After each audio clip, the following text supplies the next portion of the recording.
quick questions for you. When did you suspend or end your campaign for the presidency, and are you running for re-election in the 14th District? I am running for re-election. I don't have a Democratic opponent, so I'm hoping I can win that race. The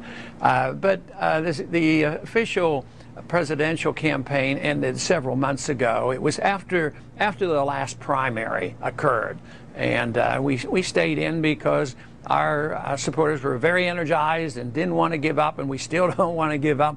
We've just transferred this whole movement from a presidential race into the campaign for liberty, and that is what we're working on, because that's what we're interested in. We believe that liberty, personal freedom, can solve so many of our problems, and that we want to use the Constitution not to restrain the people in any way, but to restrain the government. That was the purpose of the Constitution. Moline, Illinois next, a supporter of Senator McCain. Yes, I have a question for Congressman Paul. I was just wondering, with all the bickering between Hillary and Obama with this election, and then Hillary supporting Obama eventually, why can't you see, to support McCain, being a Republican and, supporting McCain in this run for presidency? I wouldn't describe my relationship with Senator McCain as bickering. As a matter of fact, I sort of ignore that. I deal in the issues, but the bottom line is, will you put your name on his list that you support him?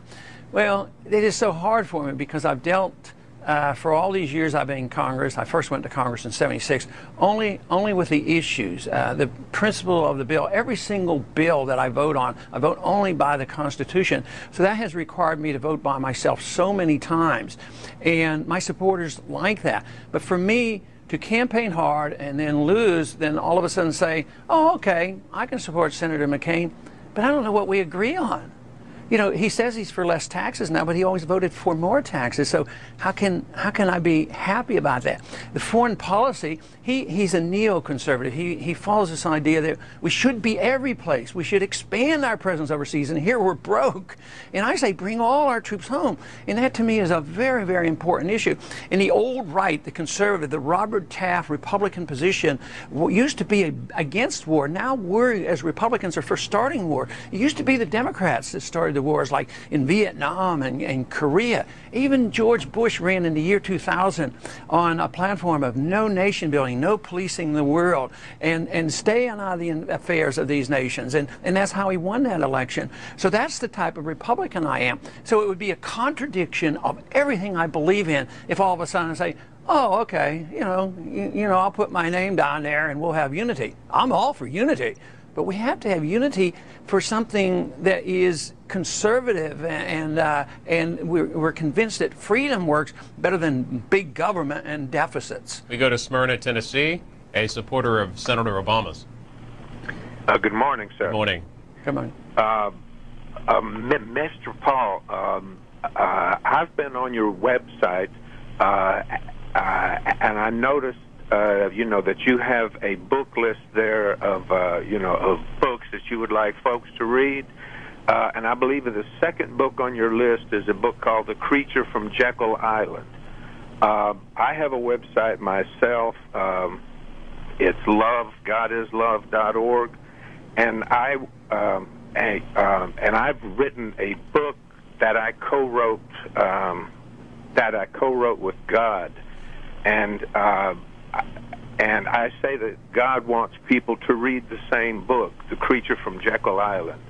Are you a religious person? Do you believe in God? I do. Thank you for your call. I am a religious person. I am a Christian, and I believe in God. And The Creature from Jekyll Island is a book that explains how the Federal Reserve System came into being and how important it is. It's an issue that I am so surprised and so pleased with that has come to light during this campaign. It's a very important issue and something the other candidates, as a matter of fact, in the last 100 years they haven't discussed, and yet it has so much importance because it determines the value of your money. If you complain about high cost of living and decreased standard of living, you have to understand the Federal Reserve System. But The Creature from Jekyll Island is the book that explains how this all came about. Statesboro is next in Georgia, a supporter of Ron Paul's. Welcome. Well, hello. I would like to say I love to go fishing at Jekyll Island. I go there quite a bit with my youngins. My question is, with all these things going on, how do we, or what tactics do we use to peacefully reestablish freedom, the Constitution in the United States of America, as we go down the rabbit hole of tyranny? At what point do peaceful tactics no longer, how long, till they're no longer viable?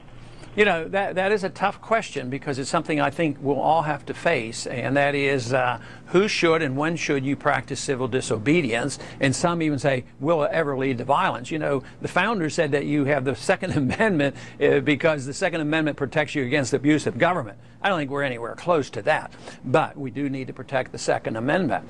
And I think civil disobedience is a very important tactic. I mean, when you think of what Gandhi achieved, you know, in India, and what Martin Luther King achieved with nonviolence, but they also went to prison for this. And although I endorse that principle, I have chosen the alternative, and that is working within the political system. As long as we can organize, and that we are not dictated to and told what we had to believe and what we can do, I can still run for office. I can still win a congressional seat. And we, in the Campaign for Liberty, have chosen to work within the political system. But I can foresee a time not too far off. Let's say we keep getting ourselves more involved in these senseless wars around the world, and they reinstitute the draft. You know, selective service is still there. I think a lot of young people are going to say, hey, what am I going to Georgia for?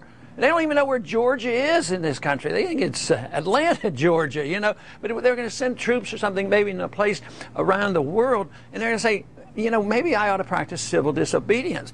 The tax code. The tax code is in shambles. It's collected in a very unconstitutional fashion. Already people practice civil disobedience. But boy, that is a personal choice. It's a tough one. And the government still have more guns than we have. And therefore, you're taking on some real serious responsibility. But ultimately, conditions could get worse where people have to make a tough decision on whether or not they will practice peaceful civil disobedience. Another 10 minutes or so with Congressman Ron Paul talking about his Campaign for Liberty rally today, 1:30 Eastern. We'll have live coverage of that on C-SPAN 2.